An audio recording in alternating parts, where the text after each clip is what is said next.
it's working. Go. Let's see if it's working. Looks like it is. 5, 4, 3, 2, 1. I'm John Miglosh for the WDMA. And we're going to be talking about the long and short of it today with Mark Ritson. It's really powerful. You got to listen to this, especially if you like digital or mail. And here we go. But first, I don't know what's going on with M&Ms, but I'm just keeping you filled in, right? So these are sneak peeks of the 2023 Super Bowl commercials, and there's some good ones. But we'll start with this because I've been talking about how the M&Ms, in order to appear more inclusive, took off the go-go boots off the one of the M&M characters and made her more androgynous and made one of the peanut M&Ms, which are bigger, okay, made one of them more feminine. And now they got so many complaints about it that they've just set them aside and have hired Maya Rudolph. The subtitle down here says Lady Awesome, and as their spokesperson. So let's see what she's got to say, and let's America. Since we all love M&Ms, and let's face it, me, it only makes sense that I am renaming America's favorite chocolate candies Ma-and-Yas. Ma-and-Yas. It's a play on my name. Okay, well, I'm guessing that this is all a spoof, and they're going to bring back the characters, I hope, in the original format myself. But, that's maybe too much to hope for. But the Ma-and-Yas, it's just too far for me, and I'm guessing the Super Bowl will bring them back. Here's another commercial that I thought was funny, and it follows right on. There's a whole conversation here. Since time began, there has been one fruit with the ability to change the world. One fruit that can alter history with one small bite. One fruit with the ability to make everything better. The world is about to get better. And so far... So anyway, we got too many. We're working too hard at this. We're going to get the right clicks on here yet. Okay, so better get over to the real news. Okay, first off, from Ray Schultz, my old friend, podcast fans are listening to ads and responding. Okay, so this is interesting, an interesting perspective on podcasts. North American consumers, this is based on 1,200 admitted podcast listeners from a study by Acast, and I'm guessing that's some kind of podcast advertising company. So they have a vested interest in the study coming out well. But of those polled, 95% of U.S. podcast listeners. So my guess is that they first asked, do you listen to podcasts? And then, have you taken action? And I was trying to think about that. I have bought Black Rifle Coffee, which I heard about on a podcast. I didn't particularly like it. It was a little too bitter, dark and bitter for me. But anyway, and that rises to 97% for frequent podcast listeners. Now, here's the interesting part for me. Podcast fans feel a kinship with their favorite podcaster and are willing to listen to advertising to support them. I was thinking, when I first read the headline, I was thinking, yeah, I take action. I was listening to one Tuesday night on the way up to the Beekeepers Association meeting in Dane County. And when the commercials came on, I would hit the 30-second button. Bing, bing, bing. Even driving, you can hit the 30-second button. So I don't even know what the commercials are. I hate to say it, but I don't. So Butcher Box, I've heard of. I remember that. I heard of on a podcast. I've heard of a few things, but I haven't taken action. And, maybe I'm not the right demographic for it. I'm kind of an old fuddy. But I did think this was interesting. Podcast fans feel a kinship with their favorite podcaster. I hope you feel a kinship with me. And if you have tried to find Well, the easy way to find our podcast is if you go to WDMA.org, you can find a button that'll take you to the podcast on Apple and iTunes, and will also take you to Google if you prefer that. I use Google. Spotify isn't up there. I can do Spotify, but somebody's going to have to ask for it because it takes me a while to get the things connected up. I think I could do it pretty quickly, but I don't have a subscription, so I can't tell if it's on there anyway. So if you do have a subscription to iTunes, I can confirm Google is posting them now. But if you can confirm Apple or iTunes, that would be great. So, moreover, those who feel that podcasters are like friends, 77% are willing to listen to ads all the time. I guess I don't feel that way about podcasters much. 82% of the U.S., although I talk about people that I follow, like on YouTube, and my wife says, "Who are these people?" Oh, it's a YouTube channel. Oh, you act like you know them. Well, I was with them when they had the baby in the front of the SUV. Or the wife had a C-section in Malta and it didn't go well. Yeah, I kind of do feel like I do have a relationship with the podcast world. It's a peculiar world we live in. So anyway, go to WDMA to find that content and the podcasts. You can also connect up with an RSS feed from WDMA.org if you don't have a podcast subscription. Brand building ads boost. This is from Mark Ritson up here. Brand building ads boost short-term sales, and now you can prove it. Okay. Now, and the important part is brand building. In other words, ads that don't explicitly offer you something snazzy, right? Right now, save now, exclusive, one-time, once-in-a-lifetime offer, limited quantity, whatever it is. We talk a lot about some of those and how they can boost your short-term sales. But what about long-term sales? Okay, down in the article, Tom Peters. No, is it Tom Peters? It's not. It's Peter Drucker. They both have Peter in their name. I never realized that before. Anyway, Peter Drucker says you have to achieve results in the short term, and you also have to have long-term results. And it's not just stacking up the short term. So, while sales-driven ads deliver few long-term effects, brand advertising achieves both. And the really important part here is that, it's that sales-driven ads can be negative, can definitely be negative, and you have to be really careful. And I think we all knew that. Okay, so the long and short of it was pretty much published 10 years ago by Peter Field. Here's another Peter, and Les Bennett. I'm not sure I pronounced that right. I think we're connected on LinkedIn, though. I'll tag him. And what they were saying was that excess share of voice can actually have long-term effects, even if it's bumped for a year, and that these advertising effects can accumulate over time also, even without the excess share of voice being excess, right?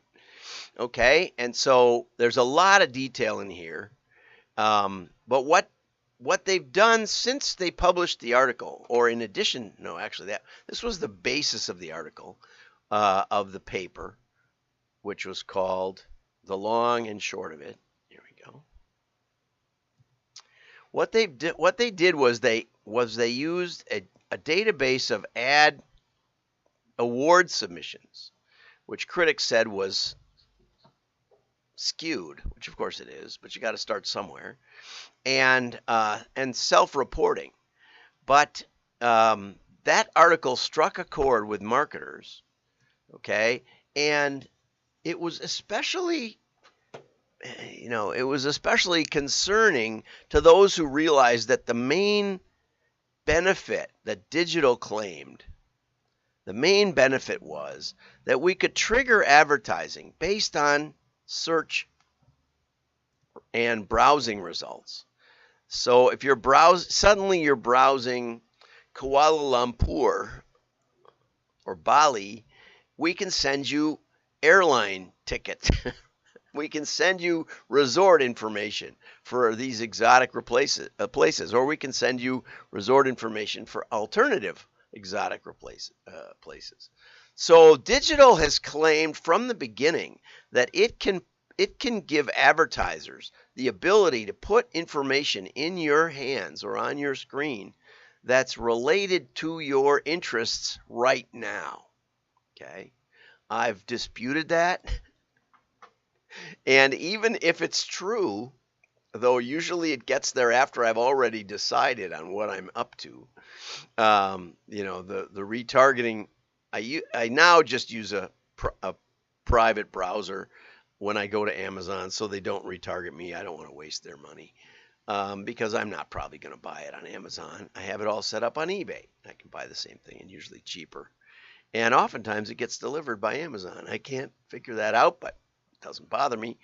So anyway, the retargeting oftentimes is something you've already made the purchase and they follow you around for a month hoping you'll make another purchase of the same thing. So digital really shortened the window and suggested that advertising effectiveness, there's no other option than to instantly get this connection with what you're doing right now. You're in the buying window, and the buying window is about 30 minutes long, and we'll get you an ad in the next 5 minutes, and there you go.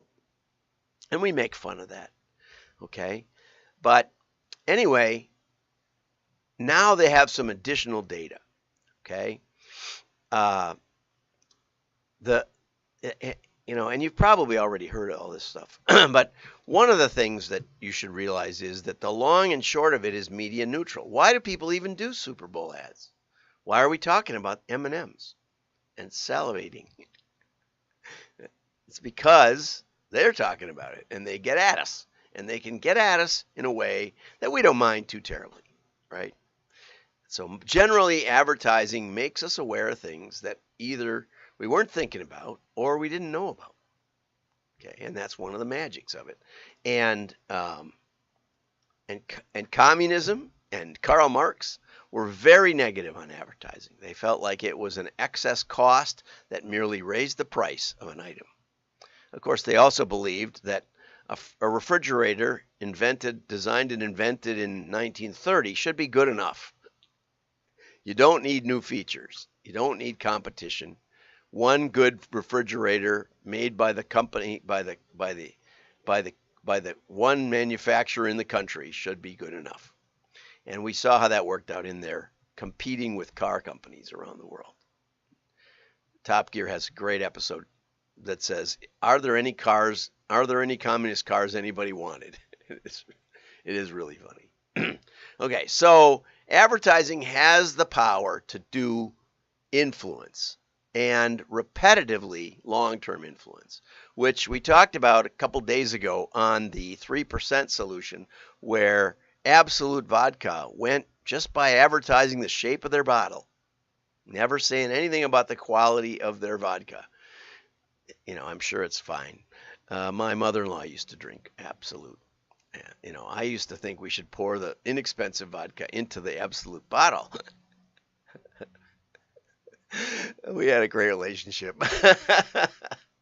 So anyway, and they went from selling no vodka in the 70s to selling 50% of the imported vodka in America. So just about the bottle.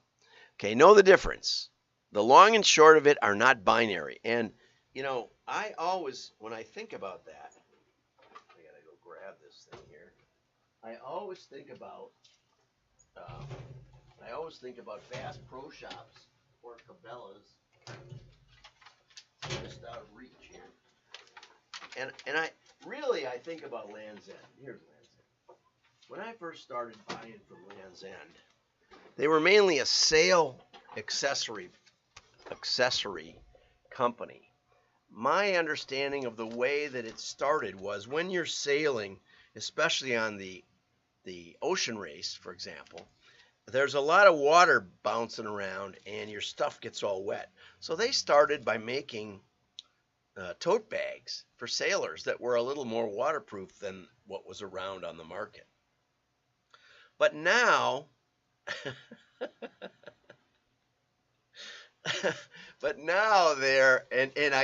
then they expanded into clothing, mostly sailing type clothing, and then they got into women's clothing, and now they just do a great job. And let's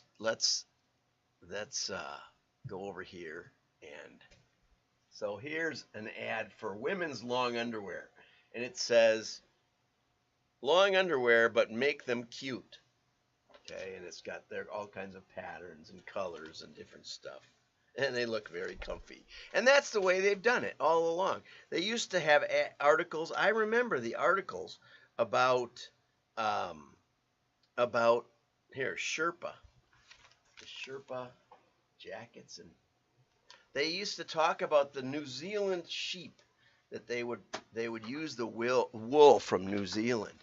And so there's things you can do, and there's been a lot of great catalog titles that did both. It's not binary. You don't have to just do one.